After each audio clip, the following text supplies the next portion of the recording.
Hola, ¿qué tal? Muy buenos días, bienvenidos, bienvenidas, bienvenides a Galileo, su programa favorito, o esperemos que sea su programa favorito sobre ciencia, ciencia y más ciencia aquí en Sin embargo al aire. Yo soy Manuel González Vargas y estamos totalmente en vivo. Son las 11 de la mañana con 2 minutos tiempo del centro de la República Mexicana y es viernes 9 de mayo de 2025, listos para platicar sobre temas de actualidad de ciencia. Usted sabe, le traemos hoy temas muy interesantes, algunas imágenes muy bellas, son cientos de millones de galaxias que han sido fotografiadas en 102 colores distintos. Vamos a ver a detalle estas fotografías y además vamos a hablar de una misión muy importante, una misión que se está preparando por parte de varias organizaciones privadas y también agencias espaciales estatales que buscan llevar una misión exclusivamente de mujeres a Marte.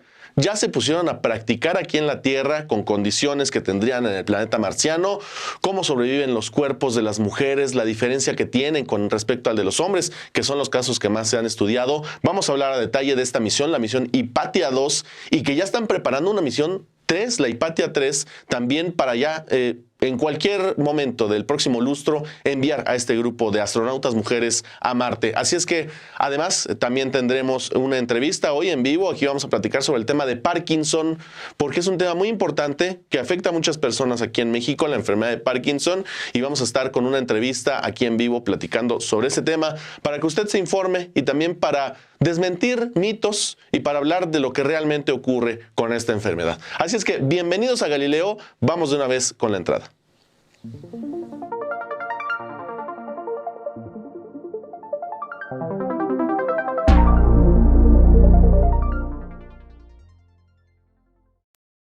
Efectivamente, hoy vamos a hablar no solo de esos temas que le adelantaba, sino también de la primera imagen del carbono forestal de la Tierra tomado por la Agencia Espacial Europea, la ESA, y vamos a hablar también de cuándo es. Ya hay una fecha marcada más o menos, alrededor de, ya le vamos a decir cuándo desaparecerá el Ártico por el calentamiento global. Los deshielos cada vez son más veloces, así es que tenemos un programa bastante completo sobre estos temas. Gracias por estar aquí.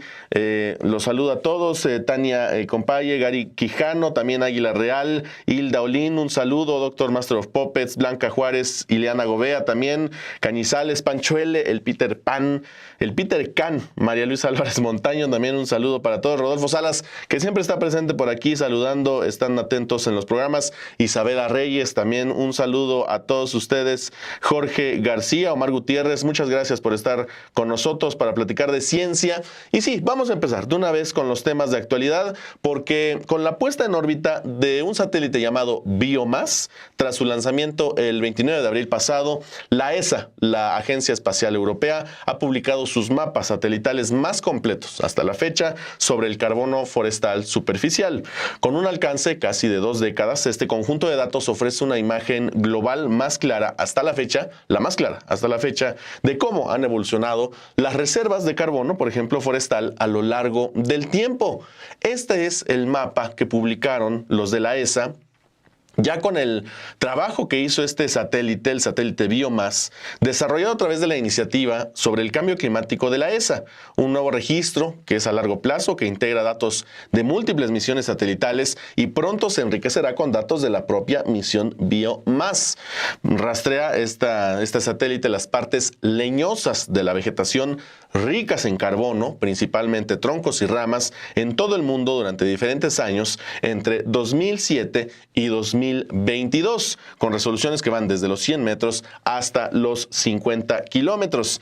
Este registro está diseñado para respaldar la modelización climática y del carbono, la gestión forestal, las actividades nacionales de presentación de informes sobre gases de efecto invernadero, como parte del Acuerdo de París, de la Convención en el marco de las Naciones Unidas sobre el Cambio Climático, que algunos países ya han decidido ignorar, como por ejemplo Estados Unidos, que se ha salido de este Acuerdo de París, pero que sigue siendo muy importante, no solo para medir las consecuencias, sino también para rastrear qué es lo que todavía podemos hacer para salvar a este planeta. Si bien estas reservas de carbono aumentan con el crecimiento de los bosques, pueden liberarse rápidamente a la atmósfera a través de la deforestación y los incendios forestales, que los hemos visto mucho y cada vez en mayor presencia en los últimos años, precisamente por el aumento de la temperatura en la Tierra. Esto contribuye significativamente al aumento de los niveles de dióxido de carbono y, por lo tanto, lo decimos, al cambio climático. El conjunto de datos se nutre de diferentes satélites de observación de la Tierra, como el enviado de la ESA, pero también el Copernicus, el Sentinel-1 de Europa, el ALOS-Pulsar de Japón y las misiones LIDAR del ICESat y GEDI de la NASA. Así está, entonces este primer gran mapa, ya muy detallado, usted lo veía ahí, del biomass que presenta este equipo de la ESA y que seguramente va a dar muchísimos más detalles ya que está en funciones este satélite que va a ser exclusivamente para tomar estos datos. Seguramente en los próximos meses veremos información mucho más detallada porque estos son satélites que tomaban información, además de su misión principal, tomaban esta información en los momentos que tenían libres, pero ya este satélite, el biomass, es el que va a tomar definitivamente la información directa de este tema para ver pues todavía por dónde podemos ir salvando a este planeta Tierra y a los pulmones, los pocos que todavía le quedan. Ese es el primer tema que le queríamos presentar hoy en Galileo y vamos de una vez con el segundo tema.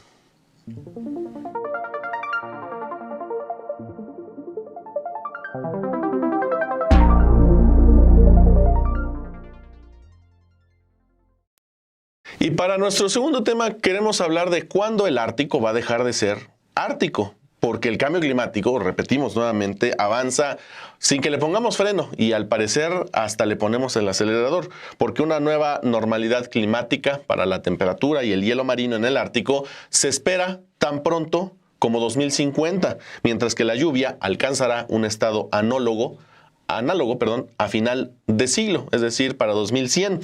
Científicos de la Universidad de Groninga y del Real Instituto Meteorológico de los Países Bajos han desarrollado un método para predecir esta nueva normalidad climática. Usted ve el deshielo, que denominaron este grupo de expertos tiempo de emergencia, el TDE, que supera el umbral del clima anómalo en diversas regiones árticas, basándose en el calentamiento, en la humedad y el derretimiento. Usted lo puede ver ahí en las imágenes del hielo marino. Los resultados se han publicado en la revista Scientific Reports el pasado abril y los autores han utilizado 14 modelos climáticos globales y los han alimentado con diversos escenarios de emisiones de gases de efecto invernadero y cantidades de aerosoles para reconstruir el pasado y predecir los cambios climáticos futuros en el Ártico. El TDE, el tiempo de emergencia, se definió como el momento en que los valores de una variable climática han sido superiores al 97.5% de los valores históricos durante 10 años consecutivos, durante 10 décadas. Usted puede ver estas imágenes que va avanzando desde 1984 y a lo largo de los años va avanzando y se va viendo cómo se va. Pues se va moviendo en primer lugar por las estaciones, crecen, decrecen, pero conforme pasa el tiempo es cada vez más importante el deshielo que vive el Ártico. Vea usted cómo ya desde la década de los 90s ya había perdido una masa importantísima de hielo, esta parte que es tan importante y que, por ejemplo, con este deshielo puede ir liberando toxinas, bacterias, animales que eran de otra época, que podrían ser peligrosos para el ser humano porque no estamos preparados hace cientos de años o miles o millones de años que no los habíamos visto o no habíamos interactuado con ellos. Y precisamente si se liberan de este lugar, pues pueden provocar quizás una pandemia, por ejemplo. No se ha vivido hasta ahora, pero el deshielo es tan rápido que la emergencia podría ser de ese nivel. Los resultados muestran que si bien el Ártico se está calentando rápidamente, en general no se ha alcanzado este tiempo de emergencia por ahora para la temperatura y la capa del hielo marino. Esto se debe principalmente a la alta variabilidad natural de estas variables árticas. Pero como vemos en las imágenes y como hemos visto con los reportes que vienen cada año, sobre todo desde el último lustro, en la última década incluso, de que cada año se pierden miles de millones de litros o de kilos de hielo y se convierten en litros de agua, y las advertencias que se han hecho con respecto a las subidas de las olas, las subidas del nivel del mar, que en algunas décadas, por ejemplo, las partes que destacan del continente, como Florida, como el sureste mexicano, ya no van a existir precisamente por el aumento del nivel de los océanos, y sin embargo, repito, ni las autoridades las autoridades hacen nada, ni los expertos les hacen caso. Pero, dice el estudio, existen grandes diferencias regionales. Por ejemplo, el espesor del hielo marino ya ha alcanzado un nuevo estado climático en la región central del Ártico. Dado que la variabilidad interanual del espesor es relativamente pequeña, es decir, ahí el umbral es fácil de superar por ahora, pero cuando ya no se superen ni siquiera esos umbrales tan sencillos como lo era hasta ahora, el tiempo de emergencia se activa y es cuando el Ártico deja de ser Ártico y vamos a tener que encontrar otro nombre. Incluso en esta emergencia climática vamos a tener que encontrar muchos nombres para muchas cosas, porque las olas de calor van a ser cada vez más calurosas y las ondas invernales, o los frentes fríos como le llamamos, van a ser cada vez más fríos. Bueno, esto concluyen en el estudio, al hielo marino en el predictor más sensible del cambio climático. Es decir, en el Ártico y en el Antártico y en la Antártica es donde vamos a ver, más que en primer lugar, de manera exclusiva, antes que en otros lugares, que ya se está viendo, el momento en el que en tiempo de emergencia entre ya en efecto, y ahí es cuando ya las alarmas, si han sonado en los últimos años, se han hecho sonar por los expertos, pues va a ser aún más, porque ya ni siquiera van a ser estos lugares que conocemos históricamente desde hace millones de años, que están constituidos de hielo, climas totalmente extremos de frío. Incluso podríamos ver un cambio tan dramático como ver estos lugares calurosos, como ya lo hemos visto en otras partes de la Tierra, incluso la Ciudad de México, como sufrimos el año pasado con las ondas de calor, cuando la Ciudad de México históricamente era un lugar templado, ni mucho frío, ni mucho calor, ahora hace mucho calor y también se presupone que en los próximos años hará mucho frío. Pues ese es el primer predictor importante de que las cosas podrían ya no tener vuelta atrás con respecto al único lugar que podemos habitar hasta ahora, que es la Tierra. Así es que hay que cuidarla y hay que exigirle tanto a las autoridades como a las empresas, que son de las que principalmente convierten también al país en este globo rojo de temperatura, para que se pongan las pilas. Así cerramos entonces este segundo tema y vamos a hablar de un tercer tema también muy interesante, porque tenemos unas imágenes muy bonitas que tomaron los especialistas.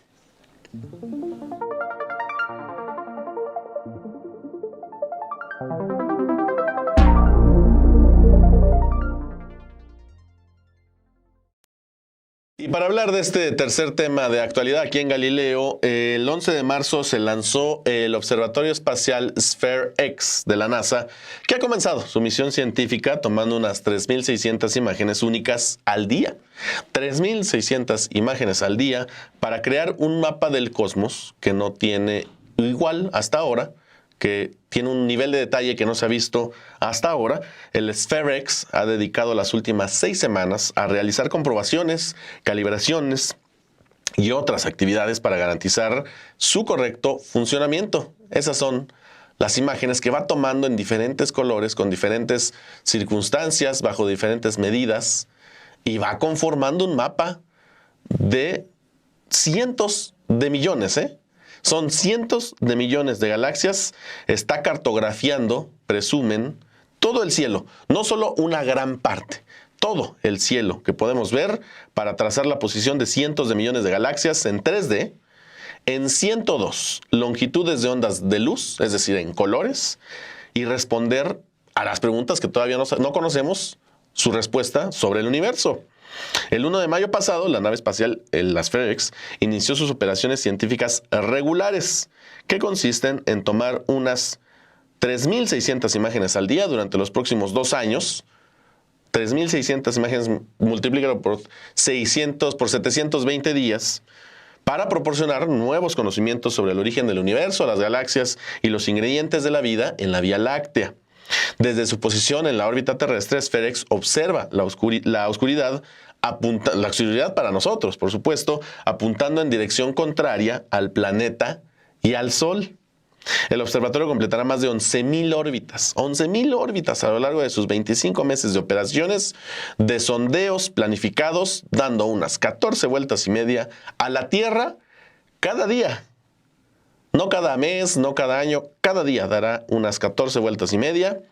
Orbitará la Tierra de norte a sur, pasará por los polos, cada día tomará estas imágenes a lo largo de una franja circular del cielo, y a medida que pasen los días y el planeta gira alrededor del Sol, el campo de visión de estas SFAREX también va a cambiar.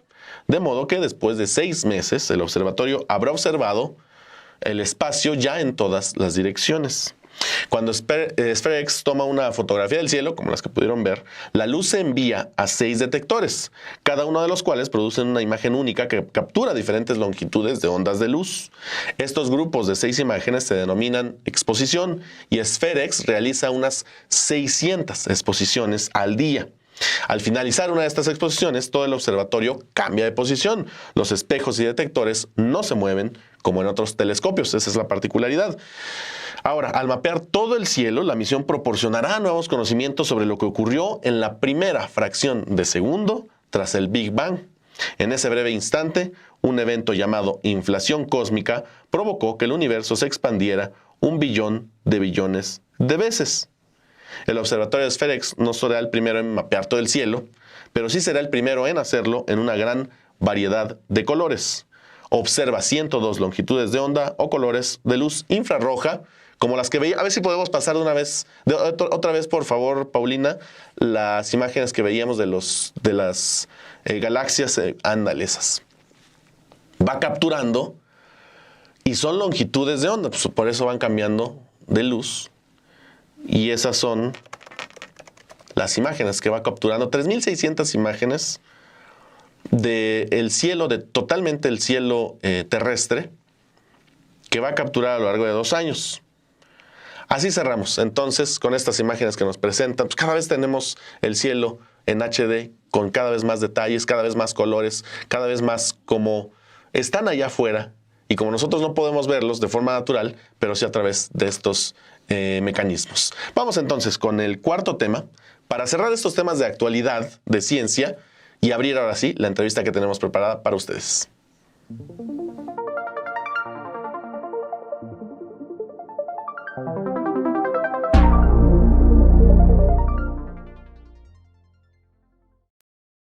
Y así abrimos este cuarto tema de actualidad de este viernes 9 de mayo, recordando también mañana el festejo del Día de las Madres. Un saludo a todas las madres que nos ven aquí en Sin Embargo al Aire. Un saludo para todas ustedes. Ojalá les guste la ciencia, ojalá también a sus pequeños hijos o grandes hijos también les interesen estos temas. Un saludo para todas ustedes. Y para cerrar estos temas de actualidad, vamos a hablar ahora sí de una misión muy interesante, que es la misión de Hipatia 2. Se trata de astronautas, mujeres, que han completado con éxito la misión en la estación de investigación marciana Mars Research Desert Station. Esto ocurrió en el desierto de Utah, allá en Estados Unidos, y han anunciado una nueva expedición de la misión, que es Hipatia 3, para 2027. La expedición ha estado marcada por limitaciones de agua, alimentación, movilidad y comunicaciones con la Tierra, como si efectivamente estuvieran en este sitio, en Marte. La expedición tiene uno de sus ámbitos más relevantes, que es los factores humanos, pero con el sesgo de género, sobre cómo afecta una misión espacial el cuerpo de una mujer. Por ello, las tripulantes llevaron a cabo una antropometría antes y después de su estancia en Utah para comprobar los efectos de la misión análoga con restricciones de movilidad y alimentación, sobre todo en las proteínas, en su composición corporal. El peso y la fuerza de las tripulantes se han mantenido, esta es la primera conclusión, se han mantenido iguales durante toda la simulación, mientras la masa muscular parece haberse reducido a pesar de que la tripulación siguió una rutina diaria que involucró 30 minutos de fuerza, de resistencia y cardiovasculares, junto con una nutrición adecuada para no perderla. son los efectos que sufrirían estas astronautas si efectivamente estuvieran allá. Hypatia 2 reivindica el ciclo natural de la mujer y rechaza una visión, ellos dicen, masculinizada de la exploración espacial. La mayoría, sí es una realidad abrumadora, mayoría de la exploración espacial se realizó con hombres. Se suprimió, por ejemplo, cuando había mujeres, la menstruación en las astronautas mediante métodos hormonales, el uso de compresas o tampones que generan residuos no reciclables.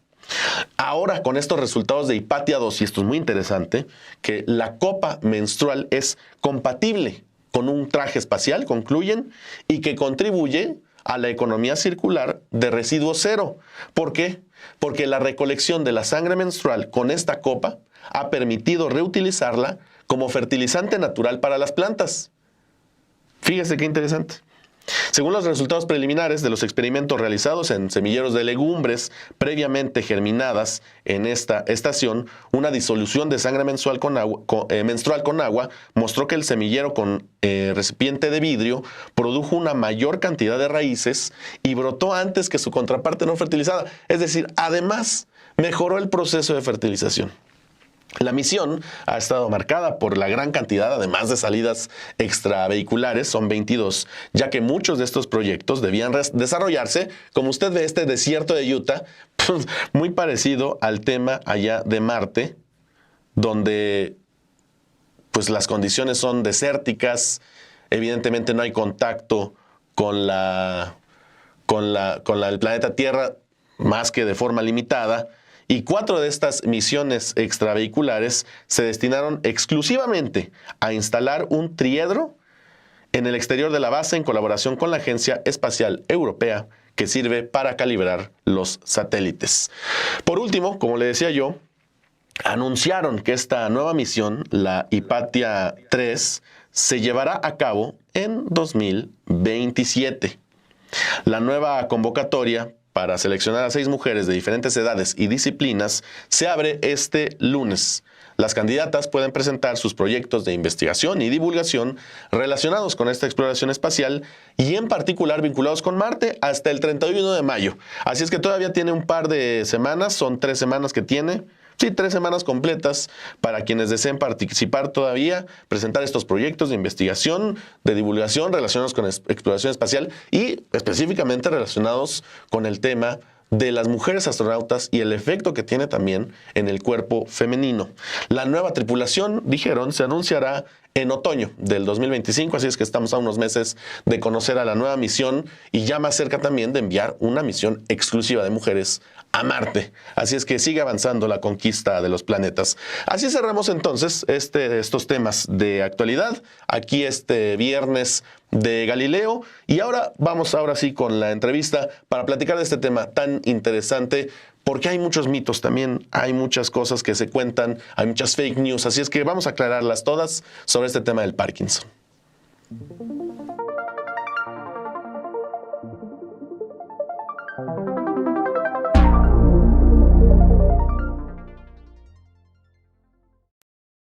Y precisamente para hablar de este tema de la enfermedad del Parkinson y sobre todo cómo afecta aquí en México, los detalles de esta situación, tenemos como invitada a la doctora Mayela Rodríguez Violante, médica adscrita de la Clínica de Enfermedad de Parkinson y Trastornos del Movimiento del Instituto Nacional de Neurología y Neurocirugía. Hola, doctora, buenas tardes, ¿cómo está? Buenos días, ¿cómo está? Hola, muy buenos días, Manuel. ¿Cómo está todo? Muy bien, muchas gracias por su tiempo, doctora. Pues para platicar sobre este tema del Parkinson, me gustaría empezar con lo básico. Que nos explique usted qué es la enfermedad de Parkinson para que empecemos con lo básico y vamos avanzando en los detalles. Con mucho gusto. Pues la enfermedad de Parkinson es una enfermedad neurodegenerativa.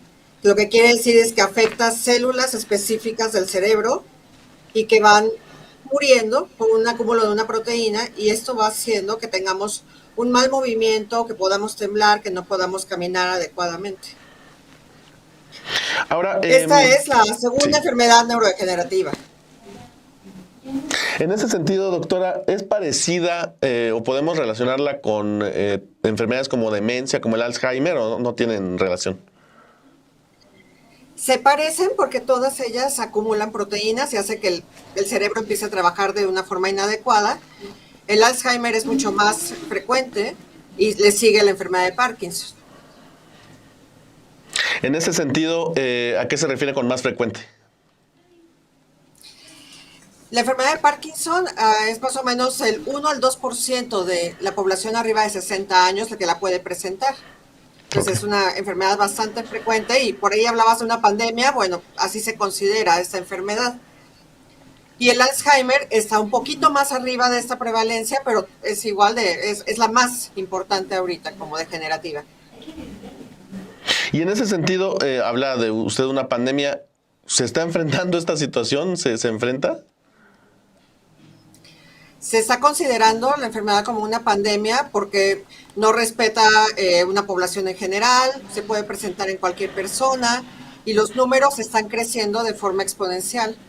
Entonces, actualmente decimos que tenemos por ahí de 70,000, 100,000 personas, pero realmente si hiciéramos la conversión del 1 al 2% de esta población, pues diríamos que estamos como por ahí de 700,000 personas afectadas en México y esto va a ir creciendo. Se considera por ahí de 25 millones para el 2050 en todo el mundo. Y en ese sentido, ¿se puede prevenir? ¿Podemos hacer algo para prevenirlo? Como prevención tal cual no, pero sí podemos hacer cosas que nos ayuden en caso de que nos toque una enfermedad como estas, como es el dormir bien, como es la alimentación adecuada y de lo más indispensable en todas estas enfermedades, el ejercicio, ¿no? Un ejercicio aeróbico, un ejercicio constante. Ahora, en ese sentido, ¿tiene cura el Parkinson? No tiene una cura, pero afortunadamente contamos con muchos tratamientos que nos ayudan a ir pasando la enfermedad de una mejor manera. Ya no es una enfermedad como antes la veíamos, que llegaba a una discapacidad inminente al principio. Y ahora podemos tener muchos años de muy buena calidad, afortunadamente, si se diagnostica temprano y se empieza a hacer el tratamiento de forma pronta. Ahora, ¿cómo le hacemos precisamente para detectarlo de forma temprana y que podamos ayudar al paciente? Bueno, nosotros decimos que hay varios motivos de consulta, que alguien puede pensar, vale la pena ir a consulta.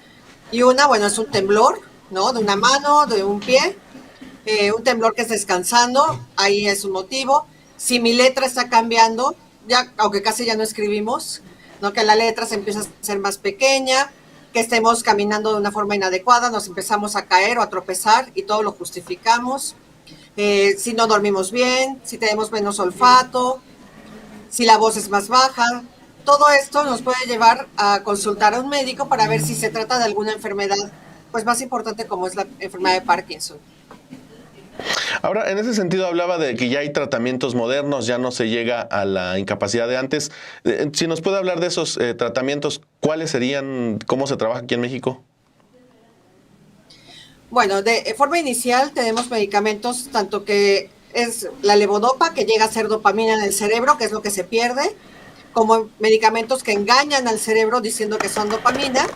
Y ya en una fase más moderada tenemos incluso la estimulación cerebral profunda, donde es una cirugía que, si bien no cura el Parkinson, nos permite recuperar esa buena movilidad y bajar la cantidad de medicamentos que estamos tomando entre un 50 al 80%. Esta es la que conocen como un chip, ¿no? Que se pone un marcapaso.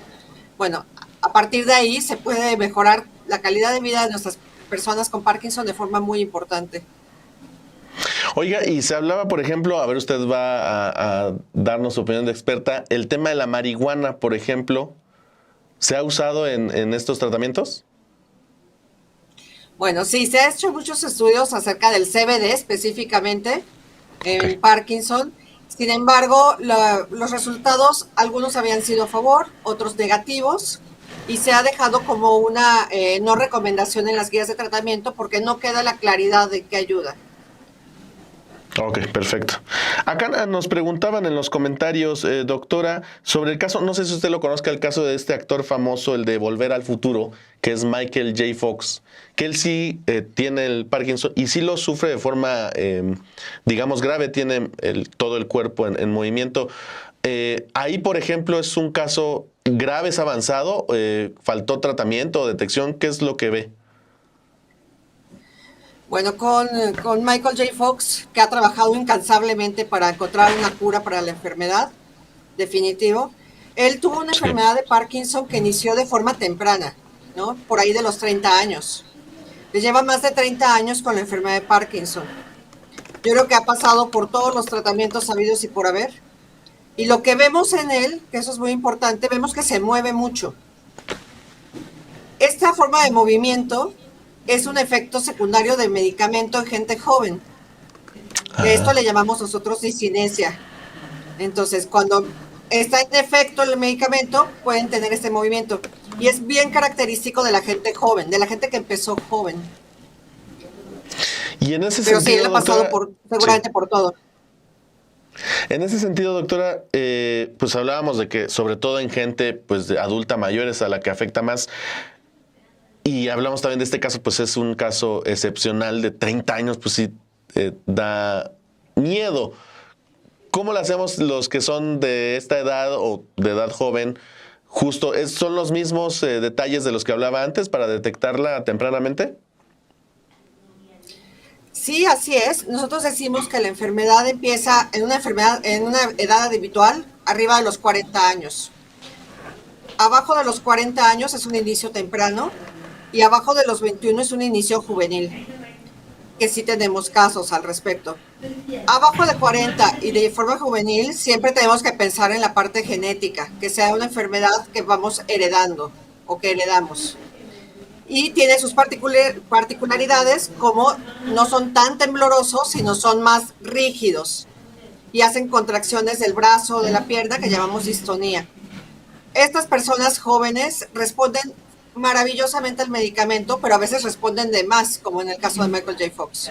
Entonces tenemos que ser muy cuidadosos en el tratamiento que les proporcionamos y pensar que pues es gente que va a tener un futuro muy amplio, porque la enfermedad de Parkinson no mata a nadie y van a vivir con esta enfermedad 20, 30, 40 años. Que es justamente lo que lo iba a preguntar, no es mortal, entonces ya lo confirma ahí. Y hablaba del tema de la búsqueda de la cura. Le voy a hacer una pregunta difícil. ¿Qué tan cerca estamos de encontrarla?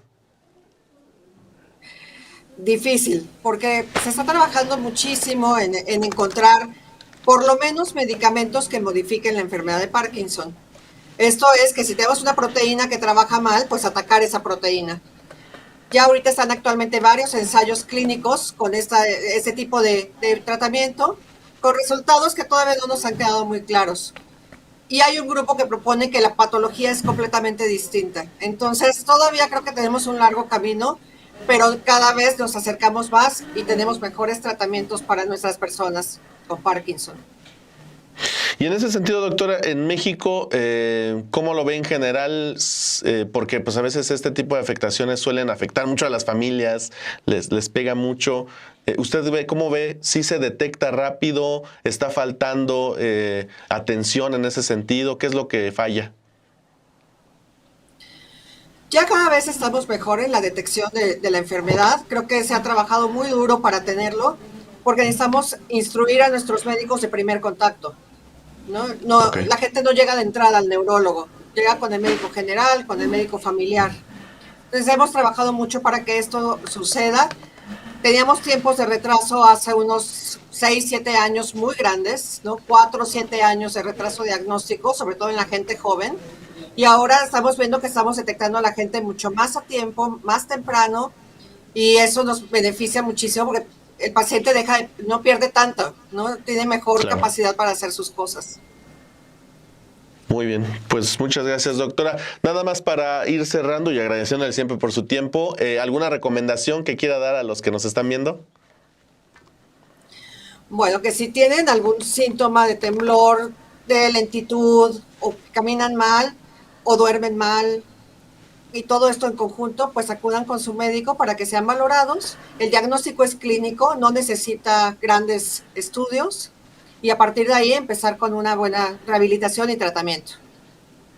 Y sobre todo, doctora, pues destacar, ¿no? Esto no es mortal y se puede, hay tratamientos ya para vivir una vida, digamos, aunque lo tengamos. Así es. Perfecto. Ya nada más, antes de despedirla, preguntaban también por el caso de Muhammad Ali, que es uno de los casos pues más representativos del Parkinson. Ahí, por ejemplo, preguntan, ¿tiene que ver con con el boxeo o qué pasó ahí? Bueno, esa pregunta es muy interesante. Sí sabemos que los traumas repetidos pueden ser un riesgo para la enfermedad de Parkinson. En el caso de Mohamed Ali, lo que sabemos y lo que se llegó a publicar fue que él tenía la enfermedad ya, Ah, antes de tener todos estos traumas repetidos. Entonces, que tenía una enfermedad de Parkinson que, por supuesto, seguramente lo agravó al final con los traumas. y hay cosas que puedan agravar, por ejemplo, el Parkinson, o sea, que aunque ya lo traiga, puede generar, o el quien no lo traiga puede generarlo.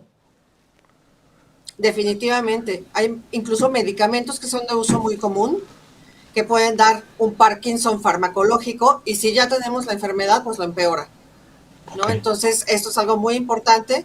Si notamos un cambio con los medicamentos, todos tienen efectos adversos, entonces ahí vale la pena ver qué es lo que está pasando. Los medicamentos psiquiátricos son muy frecuentes también que puedan dar este parkinsonismo. Y de factores ambientales, pues es los traumas repetidos y obviamente el uso de pesticidas y tóxicos, pues nos ayudan a tener una enfermedad. Ok. Pues muchísimas gracias, doctora, por su tiempo. La saludamos. Gracias. Hasta luego. Muchísimas gracias. Saludos a tu auditorio. Gracias. La doctora Mayela Rodríguez Volante. Vamos a la cortinilla para despedirnos.